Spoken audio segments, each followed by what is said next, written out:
Assalamualaikum warahmatullahi wabarakatuh. Rekan-rekan sekalian, kembali kita berjumpa di Juanda Bekar Channel. Semoga kita semua dalam keadaan sehat walafiat dan tidak kurang satu apapun sehingga kita dapat melaksanakan kegiatan kita sehari-hari dengan sebaik-baiknya.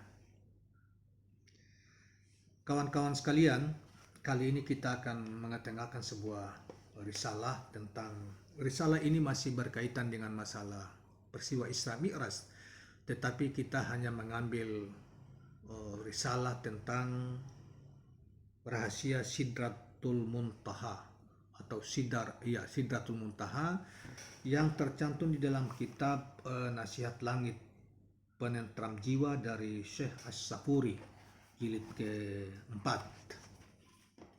Kitab ini diterjemahkan di dalam bahasa Indonesia dalam 4 jilid, dan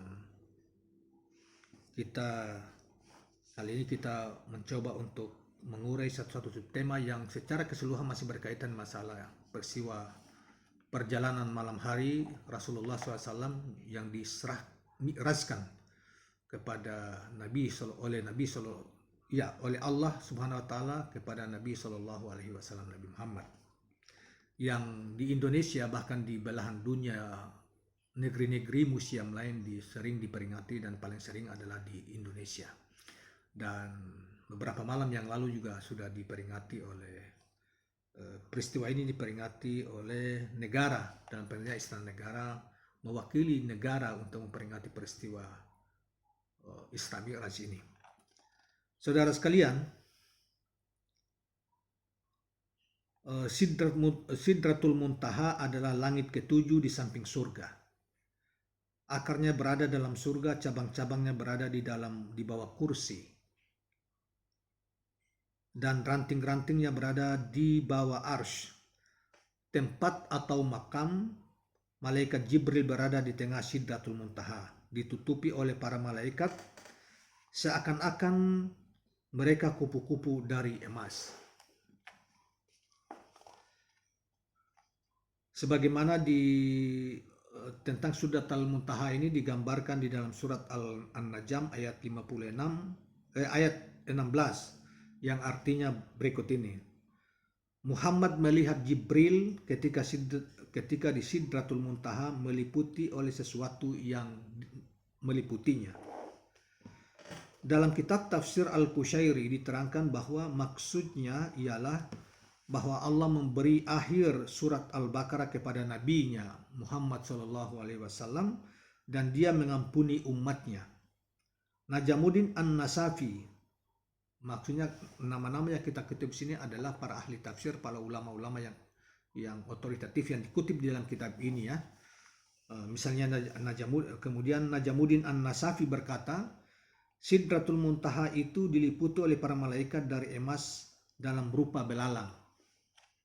Setiap gerombolan membawa rahasia yang tidak terhitung jumlahnya, kemudian mereka menaburkannya di hadapan Nabi Muhammad SAW. An-Nasaiburi mengutip para ahli yang berkata, Sidratul Muntaha diliputi oleh cahaya. Allah bertajalli menampakkan kepadanya sebagaimana dia bertajalli kepada gunung.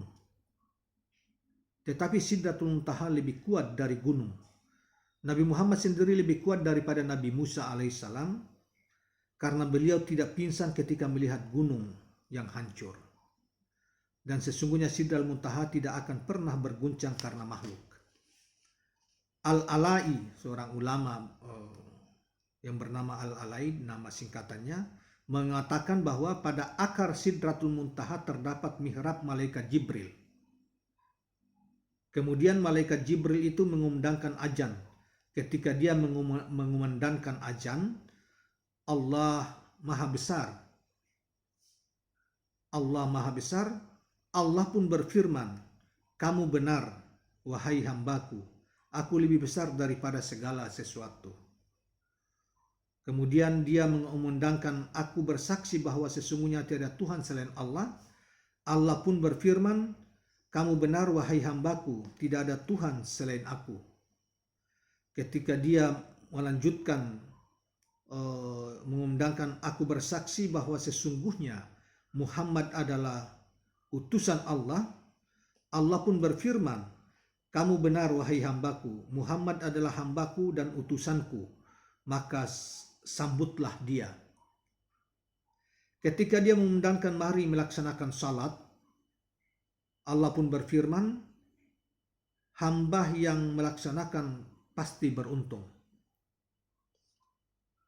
Ketika dia mengumandangkan mari menuju kemenangan, Allah pun berfirman, orang-orang beriman yang khusyuk di dalam salatnya, mereka beruntung.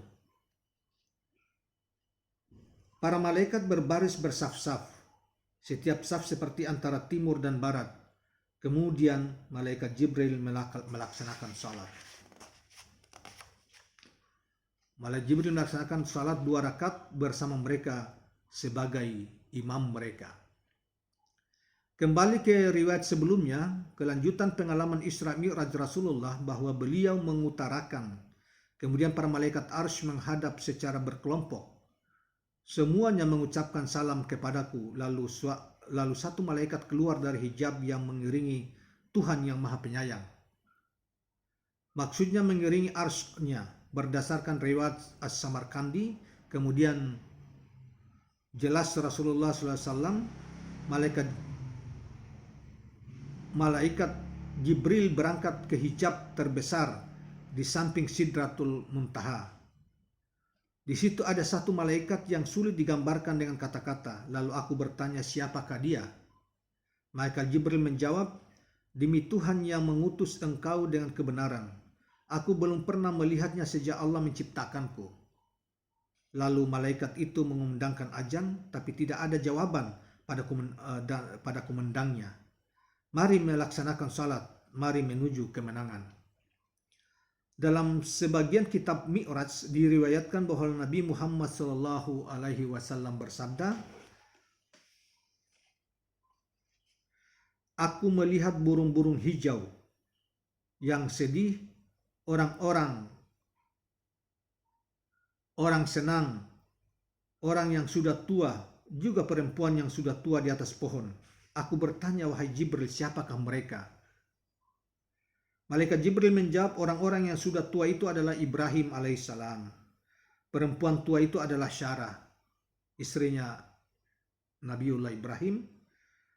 Burung-burung itu adalah ruh-ruh anak orang-orang beriman.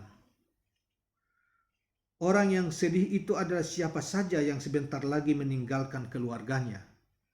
Sedangkan orang yang senang adalah siapa saja yang belum akan meninggalkan keluarganya. Dari nama Sidratul Muntaha, karena ilmu para makhluk di bawahnya tidak mampu melewatinya.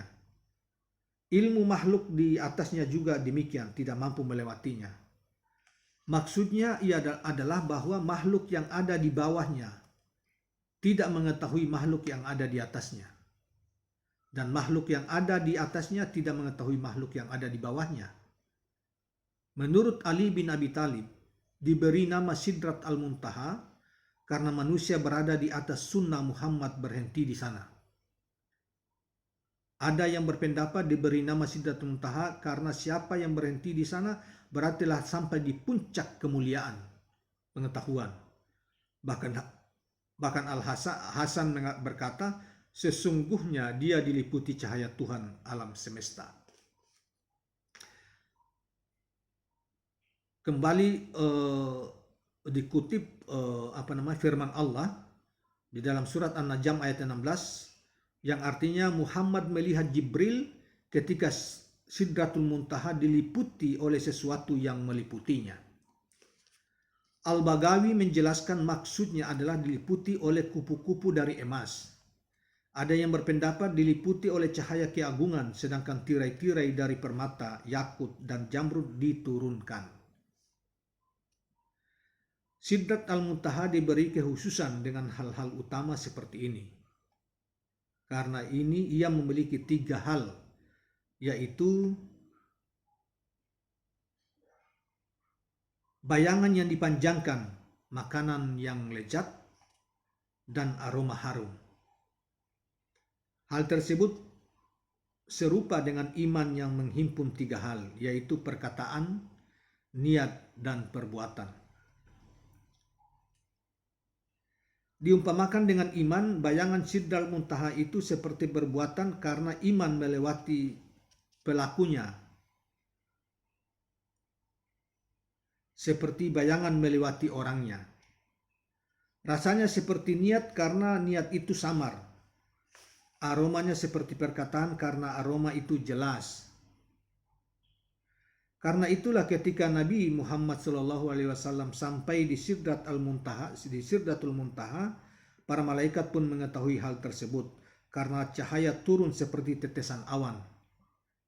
Maka mereka segera mengucapkan salam seperti layaknya belalang bertebaran di surga Ma'wah. Ibnu Abbas berkata, surga Ma'wah adalah tempat berteduhnya malaikat Jibril. Sedangkan Muqatil ini sahabat Nabi, seorang Nabi ya. Dan Al-Kalbi berkata, ia adalah tempat berteduhnya ruh para syahid. Setiap yang naik dari bumi berhenti di tempat itu, lalu mereka ditahan di sana. Setiap yang turun dari atasnya berhenti di tempat itu, lalu mereka pun ditahan di sana. Maksudnya berhenti dan ditahan di surga Ma'wah tadi. Salah satu surga yang berada, kalau saya tidak salah, berada menurut para ulama itu berada di pintu langit yang pertama atau ketiga. Itu yang disebut dengan surga Ma'wah, yang dikatakan bahwa tempat berteduhnya malaikat Jibril alaihissalam itu. Saudara sekalian, inilah penjelasan dari Syekh Asy-Syafuri di dalam kitabnya ini tentang rahasia Sidratul Muntaha yang dalam perjalanan Mi'raj Nabi SAW sempat berada di tempat itu kemudian menuju Arsy. Saudara sekalian, inilah penjelasan singkat tentang Sidratul Muntaha dalam kitab ini dari Syekh Asy-Syafuri, dan insya Allah nanti di lain waktu kita akan juga mengungkapkan tentang rahasia Arsy paling juga di dalam kitab ini. Nanti kita ikuti di dalam kitab ini. Terima kasih dan jangan lupa subscribe, share, dan like channel ini. Assalamualaikum warahmatullahi wabarakatuh.